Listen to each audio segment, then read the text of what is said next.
Hello అండి, welcome to my channel home melodies. ఈరోజు నేను ఆరోగ్యానికి ఎంతో మేలు చేసే రుచికరమైన పెసరట్ని ఎలా తయారు చేయాలో చూపించబోతున్నాను. ముందుగా అయితే నేను పెసర్లని నానబెట్టుకున్నాను.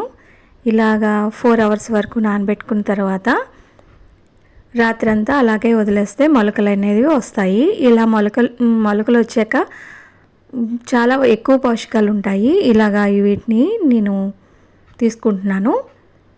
ఇలా మెత్తగా కాకుండా కొంచెం బరకగా గ్రైండ్ చేసుకోవాలి.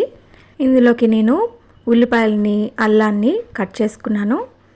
1 స్పూన్ వరకు జీలకర్రను కూడా కలుపుకొని ఇప్పుడు పెనం అయితే పెట్టుకొని హీట్ చేసుకుంటున్నాను.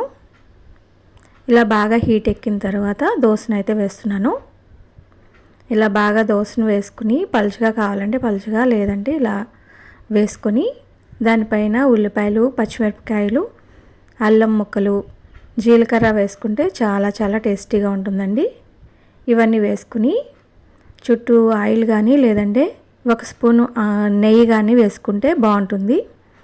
పెసరట్టుకి ఎప్పుడు కూడా నెయ్యి వేస్తే చాలా టేస్టీగా చాలా బాగుంటుంది.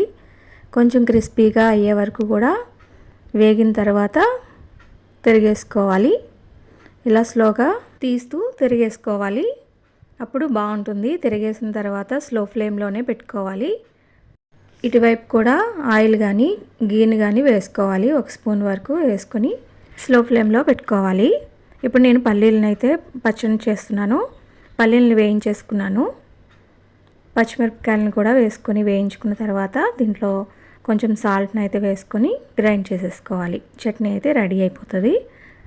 ఇప్పుడు దోశ కూడా రెడీ అయిపోయింది కదా. పెసరట్టు 2 వైపులా ఫ్రై అయిపోయిన తర్వాత ఒక ప్లేట్లోకి అయితే తీసేసుకోవాలి. 2 వైపులా బాగా ఫ్రై అయింది కదా, కొంచెం రెడ్ కలర్లో వచ్చిన తర్వాత ఒక ప్లేట్లోకి అయితే తీసేసుకోవాలి. దీనికి మరొక దోశ వేస్తున్నాను. ఇందాక వేసినట్లుగానే సేమ్ అదే ప్రాసెస్లో బాగా హీట్ ఎక్కిన తర్వాత ప్యానం దీని మీద ఒక గరిటె వరకు పిండిని తీసుకొని ఇలా వేసేసుకోవాలి.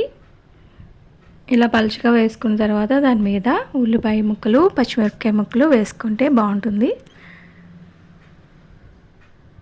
చుట్టూ కూడా గీ అనేది వేసేసుకొని ఆయిల్ కానీ గీ కానీ వేసుకొని బాగా కొంచెం రెడ్ కలర్ అయ్యే వరకు కూడా ఉంచి దీని మీద చుట్టూ తీస్తూ అలా స్లోగా తిరిగేసుకోవాలి.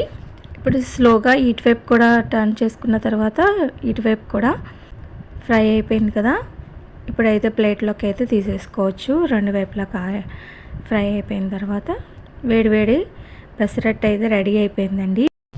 మనం చేసుకునే అన్ని బ్రేక్ఫాస్ట్లో కన్నా ఈ రెసిపీ అయితే పెసరట్టు అయితే మంచి పోషక విలువలు ఉన్న మంచి ప్రోటీన్ అందాలన్నా ఇది బెస్ట్ రెసిపీగా చెప్పచ్చు. ఓకేనండి, మంచి పెసరట్టు వేడి పెసరట్టు అయితే రెడీ అయిపోయింది కదా. ఇప్పుడు పల్లీ చట్నీతో టేస్ట్ ఎలా ఉందో చూద్దాం. చాలా అంటే చాలా టేస్టీగా చాలా బాగుందండి. పెసరట్ కాంబినేషన్గా అల్లం చట్నీ కానీ, ఈ పల్లీ చట్నీ కానీ, కొబ్బరి చట్నీ కానీ చాలా బాగుంటుంది. మీరు కూడా ఒకసారి ట్రై చేసి చూడండి. మీకు ఈ వీడియో నచ్చితే లైక్ చేయండి, షేర్ చేయండి. మరిన్ని వీడియోస్ కోసం నా ఛానల్ని సబ్స్క్రైబ్ చేసుకోవడం మాత్రం మర్చిపోవద్దు. Thank you for watching.